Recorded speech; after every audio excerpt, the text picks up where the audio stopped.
बिस्मिल्लाहिर्रहमानिर्रहीम, अस्सलामु अलैकुम। हकाइक टाइम्स के साथ मैं हूं सना हुसैन। चलते हैं खबरों की जानिब। नेटो पर अरबों डॉलर खर्च किए लेकिन वो हमारे दिफा के लिए मौजूद नहीं। आबनाए हरमज खुलवाने में मदद ना मिलने पर ट्रंप के शिकवे।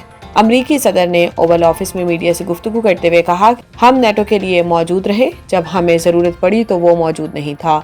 हमने नेटो के दिफा पर अरबों डॉलर खर्च किए लेकिन हमारे दिफा के लिए वो मौजूद नहीं। सदर ट्रंप बोले, बरतानवी वजीर आजम ने इन्हें मायूस किया। जंग जीतने के बाद स्टार्मर ने जंगी तैयारे भेजने का ऐलान किया। बरतानवी वजीर आजम को बताया कि जंग जीतने के बाद आपके तैयारे बरदार जहाज़ों की ज़रूरत नहीं। ट्रंप ने कहा कि अमेरिका ने ईरानी रजीम का खात्मा कर दिया। आबनाए हुर्मुज़ में बारूदी सुरंगें बिछाने वाली कश्तियां डुबो दी हैं। ईरान का बहरी और फिजाई दिफा मुकम्मल तौर पर ख़त्म हो चुका है। जिन मुल्कों का तेल आबनाए हुर्मुज़ से जाता है वो अब आगे आए। अमरीकी सदर ने कहा कि ईरान में मुज़ाकरात के काबिल कोई क़यादत मौजूद ही नहीं। मेरे ख्याल में ईरान के नए सुप्रीम लीडर भी जिंदा नहीं है। इन्होंने दावा किया कि पिछली क़यादत अमरीकी अवाम के साथ फ्रॉड में मुलविस थी। अमरीकी सदर ने कहा कि चीन का दौरा करना चाहता हूँ लेकिन मुझे अमेरिका में मौजूद रहना पड़ेगा। हमने दरख्वास्त की है कि चीन का दौरा 1 माह के लिए मुलतवी करें।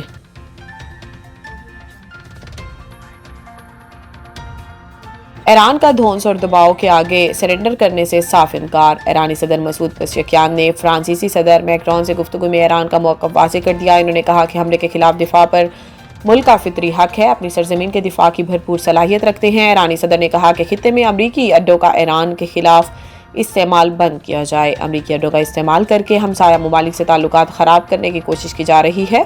सियोनी और अमरीकी हमलों को नज़रअंदाज करके खित्ते में अमन मुमकिन नहीं। मसूद पेज़ेश्कियान ने मजीद कहा कि ईरान धौंस और दबाव के आगे सरेंडर नहीं करेगा। आलमी बरादरी ईरान पर हमलों के मजम्मत करे। हमला आवरों को बैनुल अक़वामी क़वानीन का एहतराम करने पर मजबूर किया जाए। ईरानी सदर का मजीद कहना था कि जब तक आइंदा हमले बंद करने की जमानत नहीं मिलती, जंग खत्म करने की बात बेमायनी है।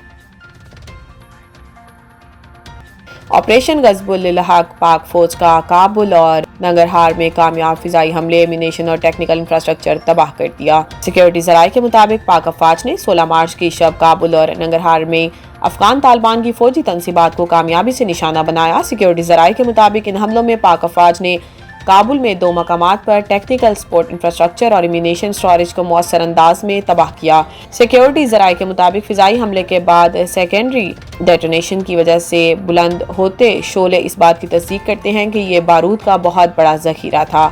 सिक्योरिटी ज़राए का कहना है कि अफगान तालिबान के तर्जुमान ज़बीहुल्लाह मुजाहिद का ड्रग अस्पताल का निशाना बनाने का बयान मुज़हका खेज है। सिक्योरिटी ज़राए के मुताबिक नंगरहार में भी कार्रवाई करते हुए पाक अफवाज ने 4 मकामात पर अफगान तालिबान की मिलिट्री तनसीबात को कामयाबी से निशाना बनाया। नंगरहार में मिलिट्री तनसीबात से मुल्हिका लॉजिस्टिक इंफ्रास्ट्रक्चर को तबाह किया गया। फिजाई कार्रवाइयों में एमिनेशन टेक्निकल इंफ्रास्ट्रक्चर को भी तबाह किया गया। कराची 17 फरवरी को मुकाबले में मारा जाने वाला दहशतगर्द डीसी पंजगोर कत्ल और जाफर एक्सप्रेस हमले का मास्टरमाइंड निकला।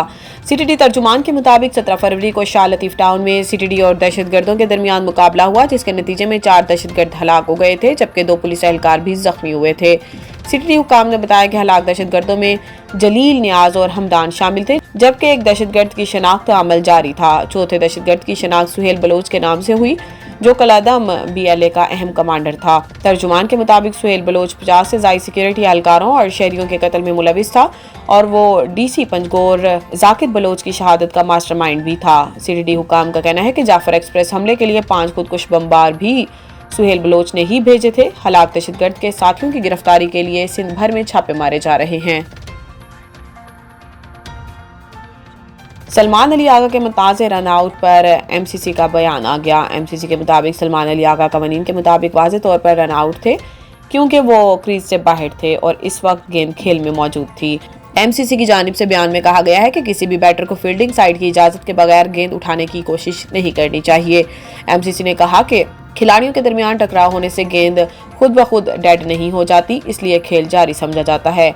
MCC ने यह भी कहा कि स्पिरिट ऑफ क्रिकेट के तहत बांग्लादेश अपील वापस ले सकती थी, ताहम कवानीन के मुताबिक ऑन फील्ड एम्पायर्स के पास सलमान आगा को आउट देने के अलावा कोई दूसरा रास्ता मौजूद नहीं था। याद रहे कि ढाका में खेले गए मैच के दौरान बांग्लादेश के कप्तान मेहदी हसन मिराज ने सलमान अली आगा को नॉन स्ट्राइकर एंड पर रन आउट कर दिया था, जिस पर पाकिस्तानी बैटर ने मैदान में सख्त रद्द-ए-अमल दिया था। मज़ीद न्यूज़ और अपडेट के लिए देखते रहें हकाइक टाइम्स।